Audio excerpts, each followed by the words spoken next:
علامہ محمد اقبال کا خط جو انہوں نے پیر میر علی شاہ صاحب کو لکھا۔ لاہور، 18 اگست 1933۔ مخدوم و مکرم حضرت قبلہ، السلام علیکم۔ اگرچہ زیارت اور استفادہ کا شوق ایک مدت سے ہے، تاہم اس سے پہلے شرف نیاز حاصل نہیں ہوا۔ اب اس محرومی کی تلافی اس عریضہ سے کرتا ہوں۔ گو مجھے اندیشہ ہے کہ اس خط کا جواب لکھنے یا لکھوانے میں جناب کو زحمت ہوگی۔ بہرحال جناب کی وسعت اخلاق پر بھروسہ کرتے ہوئے یہ چند سطور لکھنے کی جرات کرتا ہوں کہ اس وقت ہندوستان بھر میں کوئی اور دروازہ نہیں جو پیش نظر مقصد کے لیے کھٹکھٹایا جائے۔ میں نے گزشتہ سال انگلستان میں حضرت مجدد الف ثانی پر ایک تقریر کی تھی جو وہاں کے ادا شناس لوگوں میں بہت مقبول ہوئی۔ اب پھر ادھر جانے کا قصد ہے اور اس سفر میں حضرت محی الدین ابن عربی رحمۃ اللہ علیہ پر کچھ کہنے کا ارادہ ہے۔ نظر بائیں حال چند امور دریافت طلب ہیں۔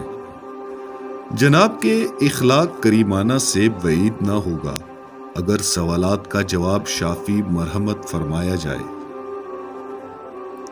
اول یہ ہے کہ حضرت شیخ اکبر رحمۃ اللہ علیہ نے تعلیم حقیقت زمان کے متعلق کیا کہا ہے اور ائمہ متکلمین سے کہاں تک مختلف ہے۔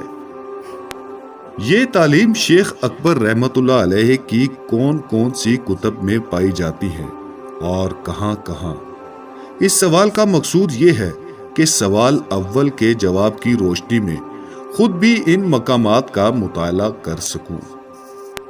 حضرات صوفیہ میں اگر کسی بزرگ نے بھی حقیقت زمان پر بحث کی ہو تو ان بزرگ کے ارشادات کے نشان بھی مطلوب ہیں۔ مولوی سید انور شاہ صاحب مرحوم و مغفور نے مجھے عربی کا ایک رسالہ مرحمت فرمایا تھا۔ اس کا نام تھا داریات الزمان۔ جناب کو ضرور اس کا علم ہوگا۔ میں نے یہ رسالہ دیکھا ہے، مگر چونکہ یہ رسالہ بہت مختصر ہے اس لیے مزید روشنی کی ضرورت ہے۔